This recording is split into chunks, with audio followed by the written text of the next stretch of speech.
سامعین سے گزارش کی جاتی ہے کہ ہمارے دونوں چینلز کے پلیٹ فارم سے جتنی بھی آڈیو بکس کی ریکارڈنگ کمپلیٹ ہو چکی ہے اسے خود بھی سنیں اور زیادہ سے زیادہ شیئر کرنے کی کوشش کریں، اور ہمارے سوشل میڈیا پلیٹ فارم کے لنکس ڈسکرپشن میں دیے گئے ہیں، ہمیں سبسکرائب اور فالو ضرور کریں تاکہ آپ کو ضروری اپڈیٹس ملتے رہیں، اور ہماری ٹیم کی فنانشیل سپورٹ کے لیے پیٹریون کے لنک ضرور چیک کریں۔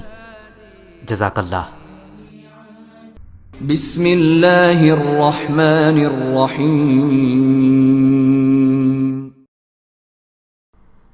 احمد شاہ ابدالی، تاریخ کے جھروکے سے ایک نڈر، بے باک اور دلیر کی دلیرانہ بہادری اور حملوں کے حالات و واقعات۔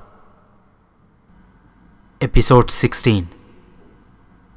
دہلی کے معاملات کو طے کرنے کے بعد احمد شاہ ابدالی نے سب سے پہلے اپنے قاصد مرہٹوں کی طرف بھجوائے تھے اور انہیں اطاعت اور فرما برداری قبول کرنے کی ترغیب دی۔ مرہٹوں کا لشکر اس وقت دہلی کے نواح میں پڑاؤ کیے ہوئے تھا۔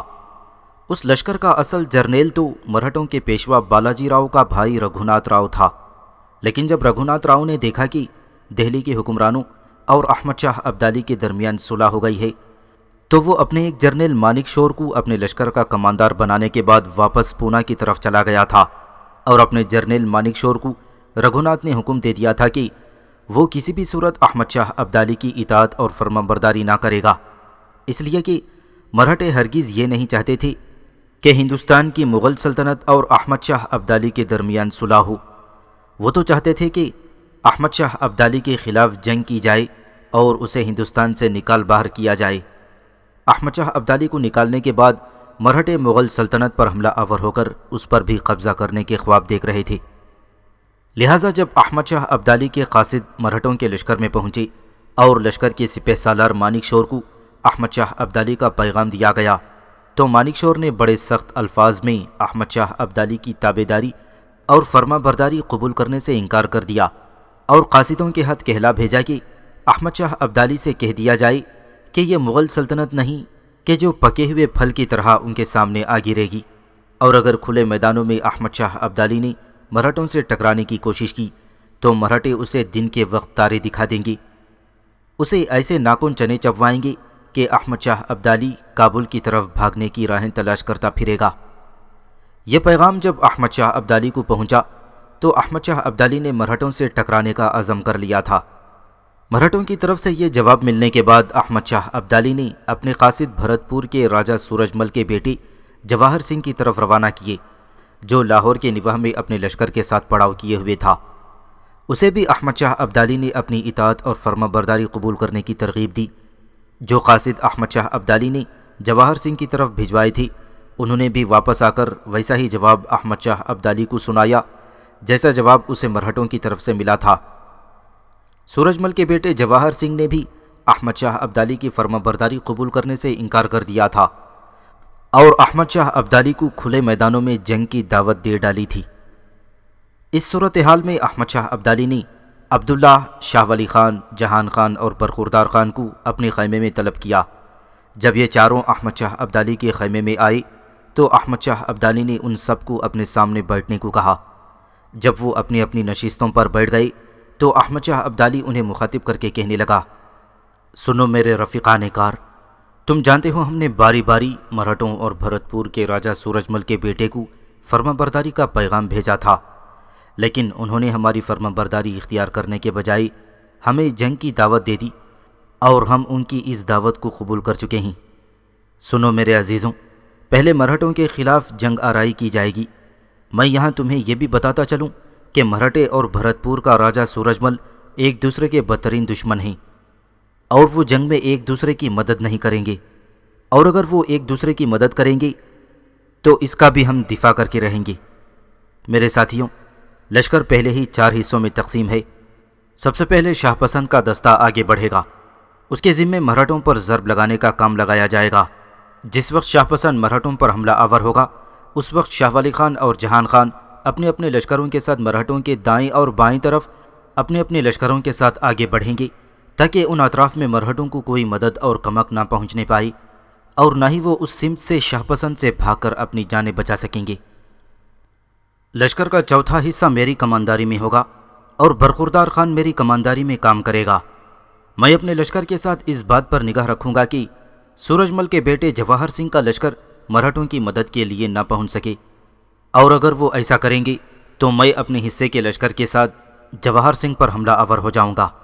اس طرح ہم بیک وقت دونوں دشمنوں سے نمٹ سکیں گے، اور اگر جواہر سنگھ حرکت میں نہ بھی آیا تو میں اپنے لشکر کو لے کر آگے بڑھوں گا، اس لیے کہ پہلے مرہٹوں کا قلعہ خما کریں گے اور انہیں برباد کرنے کے بعد جواہر سنگھ کی طرف متوجہ ہوں گے۔ اس سلسلے میں تم میں سے کسی کو کوئی شبہ ہو تو وہ بولے۔ جب عبداللہ، شاہ ولی خان، جہان خان اور برخوردار خان میں سے کوئی نہ بولا تو احمد شاہ ابدالی خوشی اور اطمینان کا اظہار کرتے ہوئے کہنے لگا، تمہاری خاموشی بتا رہی ہے کہ تم میری تجویز سے پوری طرح متفق ہو۔ اب اپنے اپنے لشکر کے ساتھ روانہ ہو جاؤ، ہم یہاں سے کوچ کریں گے اور مرہٹوں پر ضرب لگائیں گے۔ اس کے ساتھ ہی وہ چاروں احمد شاہ ابدالی کے خیمے سے باہر نکل گئے۔ اپنے لشکر کی روانگی سے قبل محتاط طریقہ اپناتے ہوئے احمد شاہ ابدالی نے یہ تجویز اختیار کی تھی کہ اپنے جاسوس اور طلایہ گر دستے اپنے اطراف میں پھیلا دیے تھے۔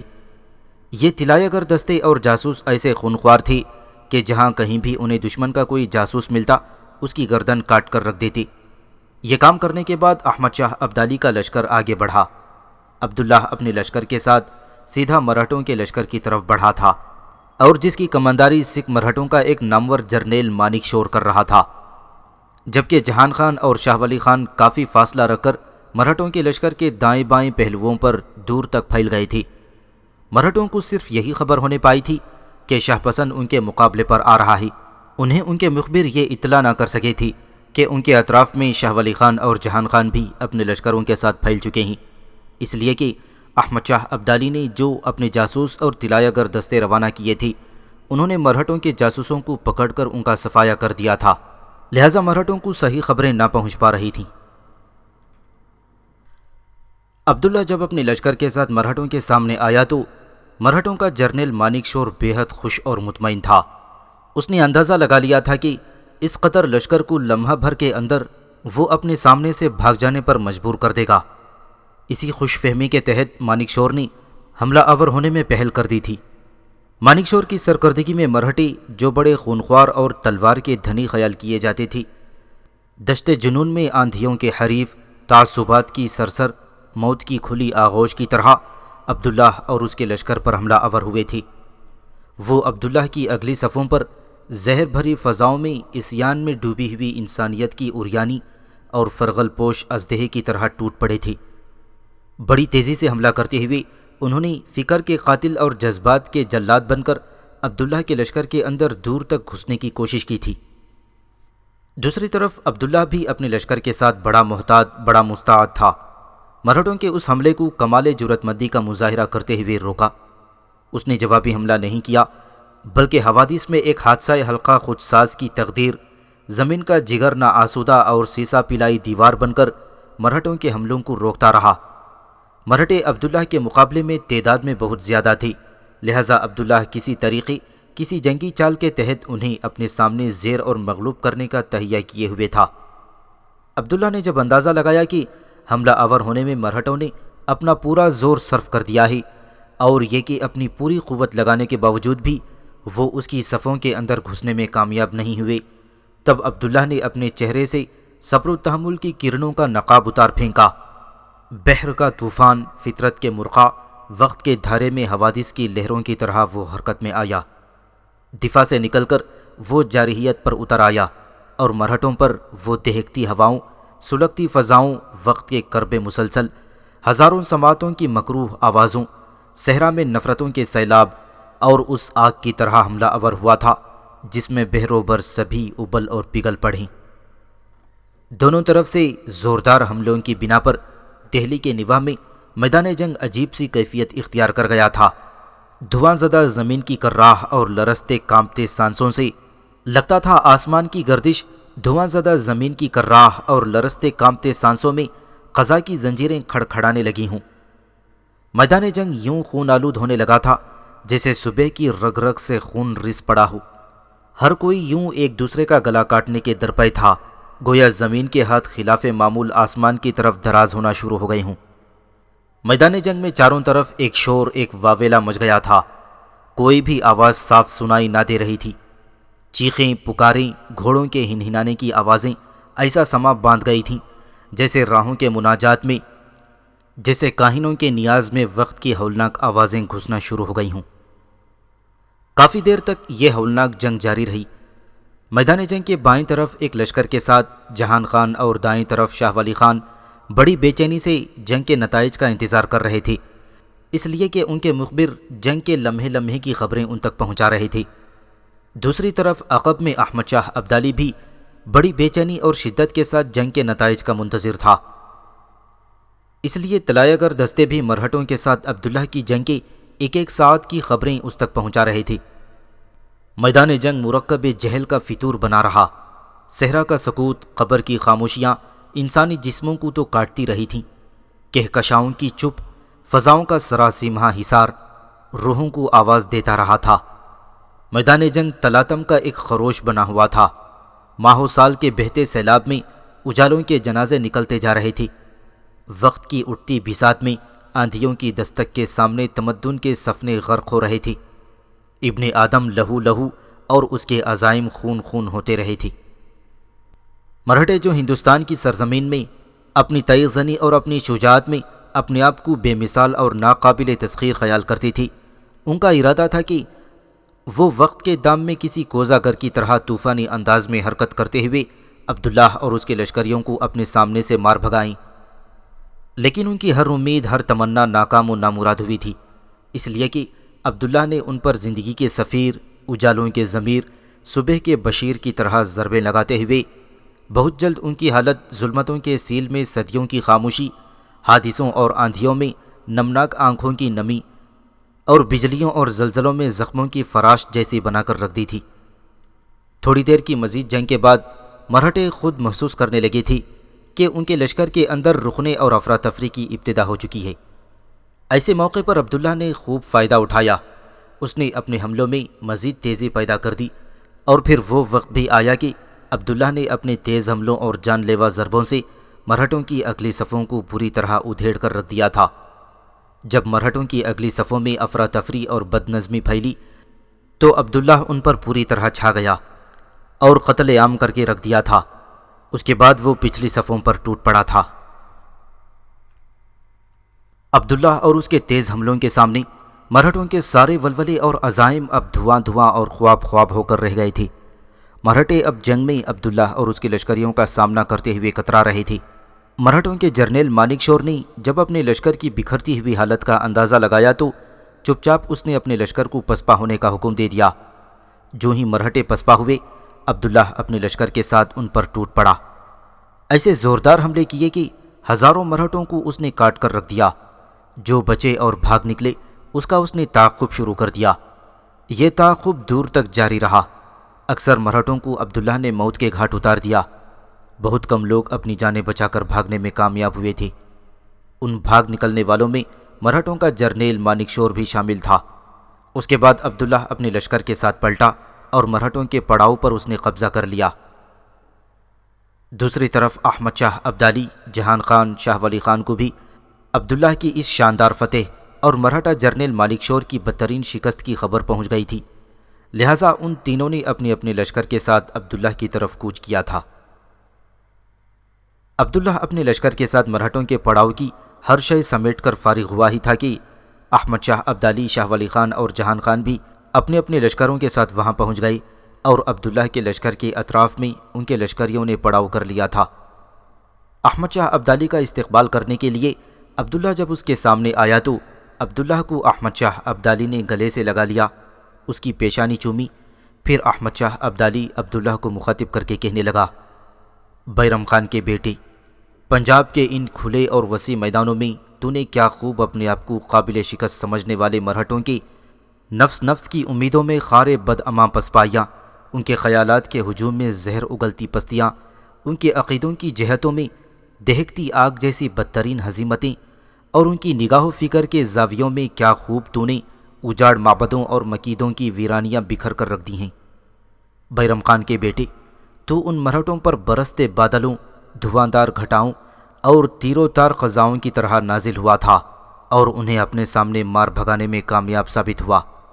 بیرم خان کے بیٹے، تو نے شاہ پسند اور امیر لشکر ہونے کی حیثیت کو کیا خوب نبھایا ہے، تیری اس کارگزاری کو میں ہمیشہ یاد رکھوں گا۔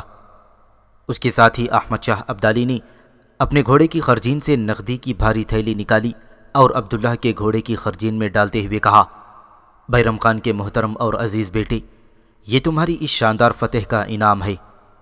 یہاں تک کہنے کے بعد احمد شاہ ابدالی تھوڑی دیر کے لیے رکا، پھر وہ اپنے پہلو میں آ کر کھڑے ہونے والے شاہ ولی خان، جہان خان اور برخوردار خان کی طرف کچھ دیر دیکھتا رہا۔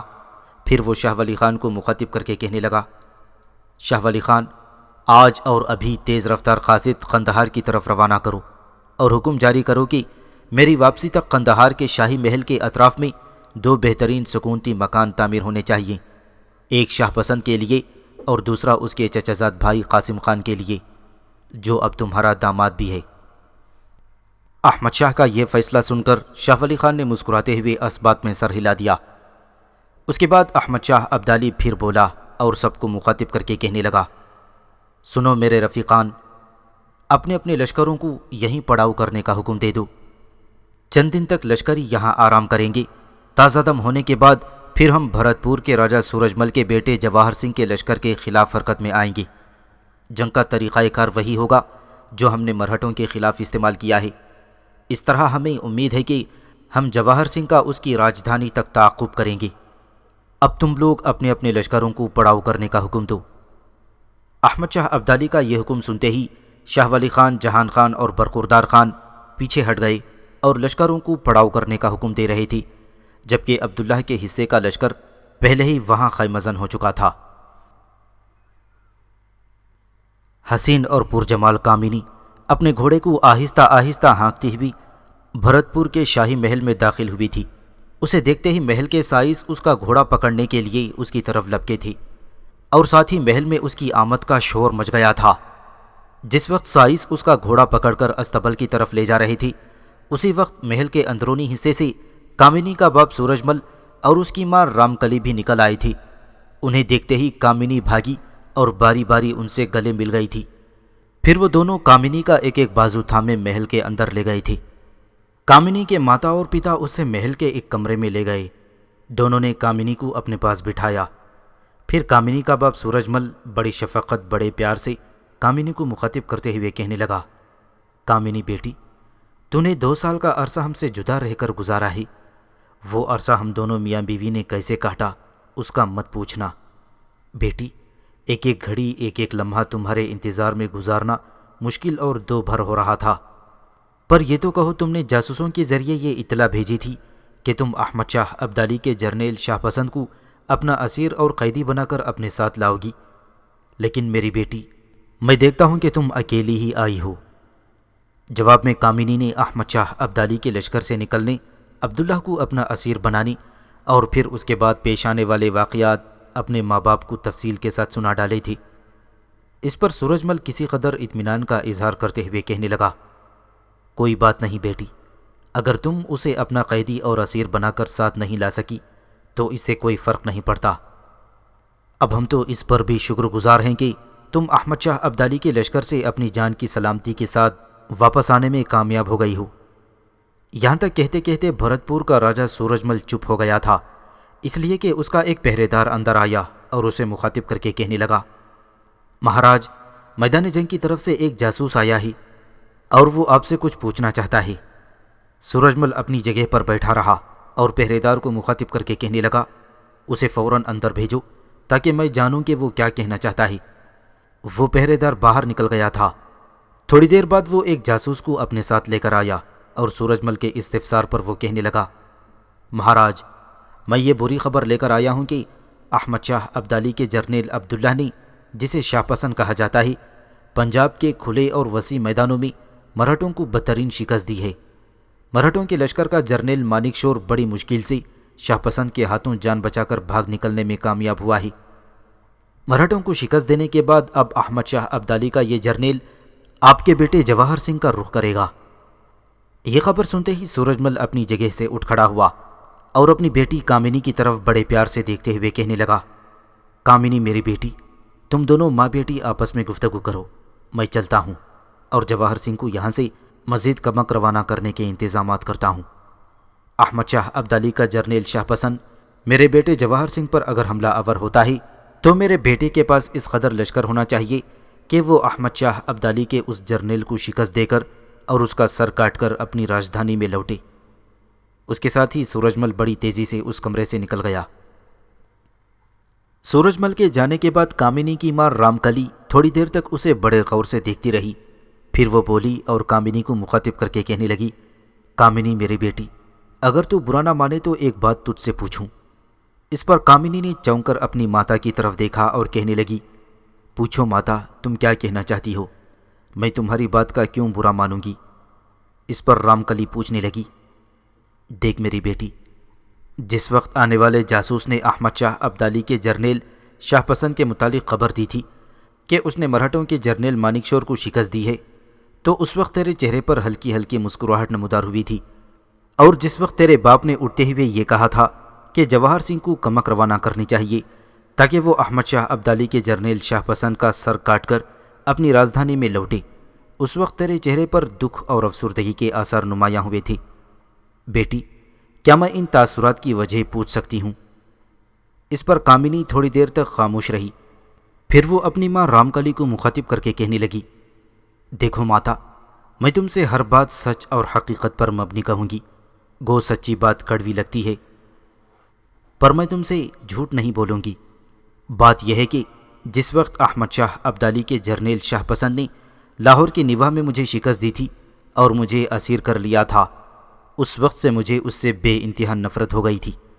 اسی بنا پر میں نے احمد شاہ ابدالی کے لشکر میں قیام کیا تھا اور تہیہ کر لیا تھا کہ میں اس سے انتقام لے کر جاؤں گی۔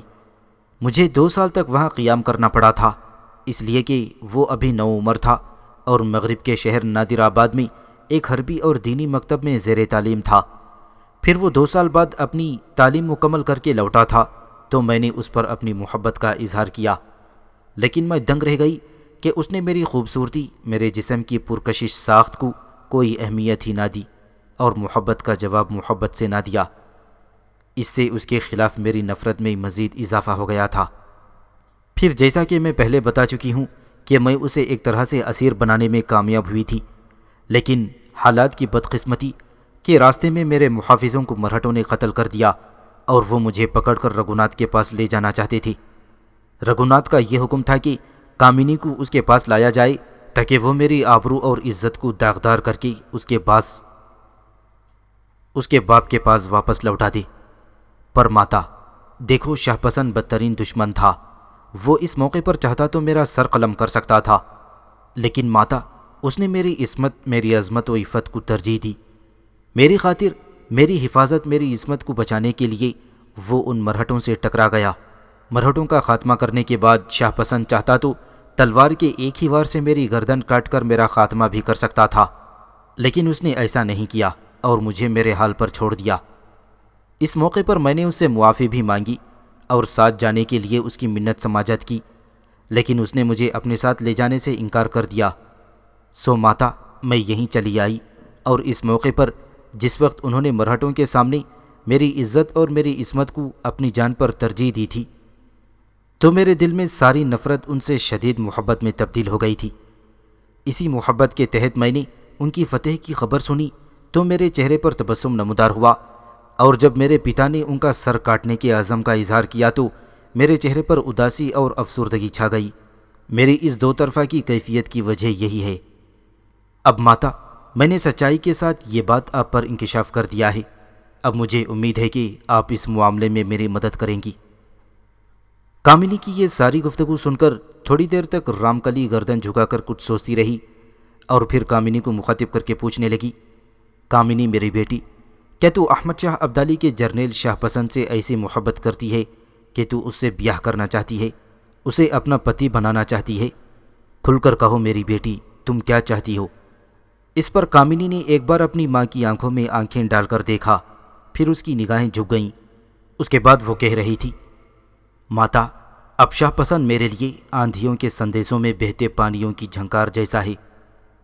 شاہ پسند اب میری ذات کے لیے میرے لبوں کی خوشبو، میرے بدن کا نکھرا رنگ، بہاروں کا نوخیز خواب، اور میرے لیے اب وہ محبتوں کا پیغامبر اور ہیروں سے جڑا آسمان ہے۔ میری ماتا، میرا اور ان کا ساتھ اب ایسے ہی ہوگا جیسے سرخ بلور اور اس پر مرقوم، جیسے کوہر اور کوہسار، جیسے جام اور مینا، جیسے پھول پر پتی، جیسے آواز اور اس کی بازگشت ہوتی ہے۔ شاہ پسند نے مجھے محفوظ کر کے میری عصمت کو معتبر کیا ہے۔ ان کے بغیر میں بے سحر شب، بت خانے کی بجھی شمع اور صنم خانوں کی اجاڑ شام کی طرح ہوں۔ اگر شاہ پسند سے مجھے جدا کیا گیا تو ان رنگ خلاؤں میں میری خوشیاں مرق کے قہقہے، میرا بدن اکھڑ کر تنہائی کی نوک، میرے لب پتھر اور میرے جذبے اپاہج اور میری حیات کے سارے ذائقے جو حقیقت تھی میں نے آپ سے کہہ دی ہے۔ اب چاہے تو آپ میری زندگی کو گلستان بنا دیں، چاہے اسے جہنم زار بنا کر رکھ دیں۔ کامنی جب خاموش ہوئی تو اس کی ماتا رام کلی گردن جھکا کر کچھ سوچتی رہی، پھر اس نے نگاہیں اٹھائیں، کامنی کی طرف دیکھا۔ بڑے دکھ اور پریشانی میں پھر وہ اسے مخاطب کرتے ہوئے کہنے لگی، کامنی میری بچی، تو نے مجھے ایک عجیب شش و پنج اور زندگی کے مشکل دوراہے پر لا کھڑا کیا ہے۔ میری بیٹی، تو جانتی ہے کہ ماضی میں کئی راجکماروں کی طرف سے تیرے رشتے کی پیشکش ہوئی تھی، لیکن تیرے پتا جی نے ہر رشتے کو ٹھکرا دیا تھا۔ حالانکہ مرہٹوں کے پیشوا باجی راؤ کے بھائی رگھوناتھ راؤ کا رشتہ بھی تیرے لیے آیا تھا، پر تیرے باپ نے ان سے دشمنی مول لے لی، لیکن تیرا رشتہ انہیں نہ دیا۔ میری بچی، تیرے پتا تجھے اپنی حیات اور اپنی زندگی کا عنبر اور آسمان خیال کرتے ہیں۔ وہ تجھے کسی ایسے شاہی گھرانے میں بیاہنا چاہتے ہیں جہاں تو ایک رانی کی حیثیت سے سدا راج کرتی رہے۔ جب تیرے پتا کو تیرے خیالات کا پتہ چلے گا تو میری بچی، وہ تجھے شاہ پسند جیسے احمد شاہ ابدالی کے غریب جرنیل سے بیاہ دینا کیسے پسند کریں گے؟ اس پر کامنی فیصلہ کن انداز میں بولی اور کہنے لگی، ماتا، میں آپ کو بتائی دیتی ہوں کہ حالات کچھ بھی ہوں، میں شاہ پسند کی ہو کر رہوں گی۔ اگر حالات کو میری چاہتوں، میری محبتوں کے خلاف کیا گیا تو میں بغاوت اور سرکشی پر اتر سکتی ہوں۔ اس پر رام کلی کسی قدر پریشانی میں پوچھنے لگی، کامنی میری بیٹی، مجھے خوف اور خدشہ ہے کہ تیری محبت کہیں ایک طرفہ ہی نہ ہو کر رہ جائے۔ اگر شاہ پسند نے تمہیں اپنانے سے انکار کر دیا تو کامنی مسکراتے ہوئے کہنے لگی، ماتا، میں نے فیصلہ کر لیا ہے کہ میں وہاں جاؤں گی، شاہ پسند کے ساتھ رہوں گی، اس کے دل میں اپنی جگہ بنانے کی کوشش کروں گی، اسے اپنی طرف مائل کر کے اسے اپنی محبت میں مبتلا کرنے کی کوشش کروں گی۔ اس پر رام کلی فوراً بولی اور پوچھنے لگی، میری بیٹی، اگر تو ایسا نہ کر سکی تو؟ اس پر کامنی فیصلہ کن انداز میں کہنے لگی، اگر میں ایسا نہ کر سکی تو شاہ پسند سے مجھے اپنی ایسی محبت و چاہت ہو گئی ہے کہ میں اپنی ساری زندگی اس کے بغیر ہی گزار لوں گی۔ کامنی کے اس عزم اور ارادے کو دیکھتے ہوئے رام کلی پھر تھوڑی دیر تک خاموش رہی، کچھ فیصلہ کیا اور کہنے لگی، میری بیٹی، دیکھو، میں تیری جدائی تو برداشت کر سکتی ہوں، پر تجھے ملول، تجھے پریشان اور تجھے کٹا کٹا نہیں دیکھ سکتی۔ دیکھ بیٹی، میں ہر معاملے میں تیرا ساتھ دوں گی، تو کوئی مناسب موقع جان کر شاہ پسند کے پاس چلی جانا، میں یہ جدائی برداشت کر لوں گی، پر یہ تصور میرے لیے خوشکن ہوگا کہ میری بیٹی کو شاہ پسند جیسا جیون ساتھی مل گیا ہے۔ اگر تو شاہ پسند کے ساتھ ہی خوش ہوگی تو میری بیٹی، تیری خوشی ہی میں میری خوشی پنہا ہے۔ جب بھی مناسب موقع آئے تو شاہ پسند کے پاس چلی جانا۔ اپنی ماں رام کلی کی یہ گفتگو سن کر کامنی ایسی خوشی اور شاداں ہوئی تھی کہ آگے بڑھ کر وہ بری طرح اپنی ماں سے لپٹ گئی۔ رام کلی اس کے سر پر ہاتھ پھیرنے لگی، پھر خود بھی اٹھی اور کامنی کو اٹھاتے ہوئے کہنے لگی، میری بچی، اب تو کھانا کھا لے، خوش رہ، تو اداس اور افسردہ نہ ہو، ہر کام تیری مرضی، تیری منشا کے مطابق ہوگا۔ کامنی خوشی خوشی اپنی ماں کے ساتھ ہو لی تھی۔ دوسرے کمرے کی طرف جاتے ہوئے کامنی پھر اپنی ماتا رام کلی کو مخاطب کر کے کہنے لگی، ماتا، اگر تم برا نہ مناؤ تو جواہر بھائی کے لیے پتا جی جس کمک کا انتظام کرنے جا رہے ہیں، اس کمک کی کمانداری میں خود سنبھال کر اپنے بھائی کی طرف روانہ ہوں گی، اور وہاں سے ہی میں شاہ پسند کی طرف چلی جاؤں گی۔ دیکھو ماتا، یہ کام بہت سنگین ہے، اگر میں یہیں پڑی رہی تو کبھی بھی میں لوٹ کر شاہ پسند کی طرف نہیں جاؤں گی۔ یہ جو کمک جواہر بھائی کے لیے جا رہی ہے، یہ میری شاہ پسند کے پاس جانے کا بہترین ذریعہ بن سکتی ہے۔ اس طرح جب میں شاہ پسند کے پاس چلی گئی تو میری غیر موجودگی میں آپ پر بھی کوئی حرف نہیں آئے گا، اور اگر میں یوں ہی گھر سے بھاگ کر گئی تو پتا جی میری غیر موجودگی میں آپ سے ضرور باز پرس کریں گے، اور شک و شبہ کی نگاہ سے دیکھتے ہوئے آپ سے کہیں گے کہ آپ اپنی بیٹی کے ساتھ ملی ہوئی تھیں۔ بے شک آپ کو میری جدائی کٹھن اور گراں گزرے گی، لیکن بہرحال یہ کام مجھے کرنا ہی ہے۔ اس پر رام کلی بیچاری اداس اور افسردہ ہو گئی اور ٹوٹتی ہوئی بکھرتی ہوئی آواز میں کہنے لگی، دیکھو بیٹی، میں تیرے کسی کام میں دیوار نہیں بنوں گی۔ اگر تو ایسا ہی کرنا چاہتی ہے تو میں تیرے ساتھ ہوں، پر میں پھر تم سے پوچھتی ہوں کہ اگر تو نے اس قدر جلد واپس لوٹ کر شاہ پسند کے پاس جانا تھا تو بیٹی یہاں آنے کی کیا ضرورت تھی؟ تم شاہ پسند کے پاس ہی رہتی، اور جب تمہیں احساس ہو گیا تھا کہ تم شاہ پسند کو چاہتی ہو تو تمہیں وہیں سے لوٹ کر واپس شاہ پسند کے پاس لشکر میں چلے جانا چاہیے تھا، گھر نہیں آنا چاہیے تھا، اور کسی کے ذریعے مجھے اپنے اصل حالات سے آگاہ کر دیتی تو میں تیری خاطر دل پر پتھر رکھ کر خاموش ہو رہتی اور یہ سمجھ لیتی کہ میری بیٹی جہاں ہے وہ خوش ہے۔ اس پر کامنی بولی اور کہنے لگی، بس ماتا، یہی مجھ سے سب سے بڑی غلطی ہو گئی ہے۔ اس وقت میں نے شاہ پسند کو منانے کی کوشش کی، لیکن وہ غصے اور خفگی کی حالت میں تھے۔ مجھے اپنے ساتھ انہوں نے لے جانا پسند نہیں کیا۔ ان کی غضبناکی اور غصے کو دیکھتے ہوئے ان کی طرف جانے کے بجائے میں ادھر چلی آئی تھی۔ اب مجھے احساس ہے کہ میں نے یہ بہت غلط قدم اٹھایا تھا۔ مجھے شاہ پسند کے پیچھے پیچھے لشکر میں جا شامل ہونا تھا اور ان سے معافی مانگ لینی چاہیے تھی۔ اگر وہ مجھے معاف نہ بھی کرتے تب بھی مجھے وہاں رہنے کے لیے میرا ایک ٹھکانہ ضرور تھا۔ اب میں قاضی ادریس سے بھی معافی مانگوں گی، جن سے مجھے امید ہے کہ وہ مجھے معاف کر دیں گے، اس لیے کہ میں نے ان جیسا نیک اور فراخ دل انسان آج تک نہیں دیکھا۔ رام کلی نے تھوڑی دیر گہری نگاہوں سے کامنی کی طرف دیکھا، پھر وہ پوچھنے لگی، کامنی، کیا میں یہ سمجھ لوں کہ تو اپنا دھرم بھی ترک کر چکی ہے؟ اس پر افسردہ سے لہجے میں کامنی کہنے لگی، ماتا، آپ سے میں کیا چھپاؤں گی؟ آپ میری گردن بھی اڑا دیں تو میں اف نہیں کروں گی، کیونکہ آپ میری ماں ہیں، پر میں آپ سے حقیقت کہتی ہوں کہ میں اپنا دھرم ترک کر چکی ہوں۔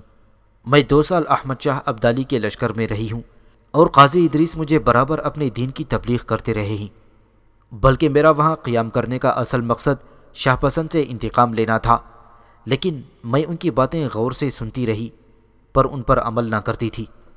بہرحال ان کی باتیں ساری کی ساری سچ ہیں۔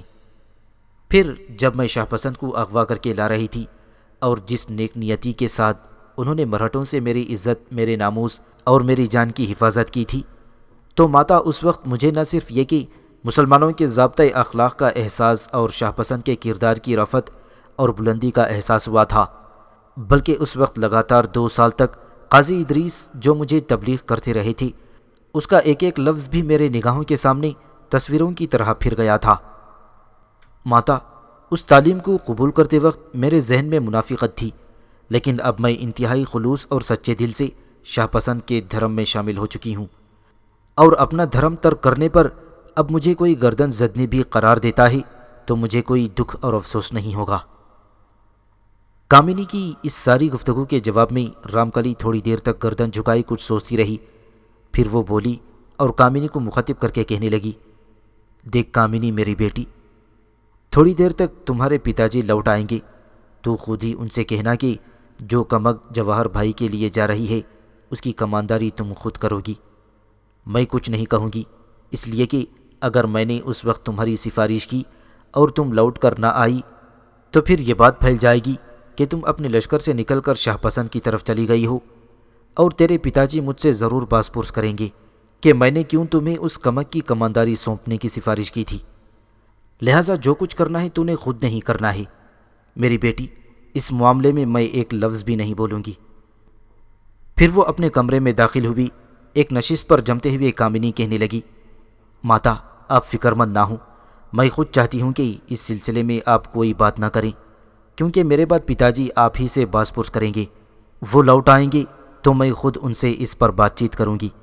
اگر انہوں نے مجھے کمک کی کمانداری سونپ دی تو میرے سارے مسائل کا حل نکل آئے گا، اور اگر انہوں نے ایسا نہ کیا تو پھر آنے والی رات کو کسی بھی لمحے میں یہاں سے نکل کر احمد شاہ ابدالی کے لشکر کی طرف کوچ کر جاؤں گی۔ رام کلی نے ہار مانتے ہوئے کہا، بیٹی، جو تیرے جی میں آئے کرنا، میں ہر معاملے میں تیرے ساتھ متفق ہوں، اب تو کھانا کھا لے اور اس بات کو چھوڑ۔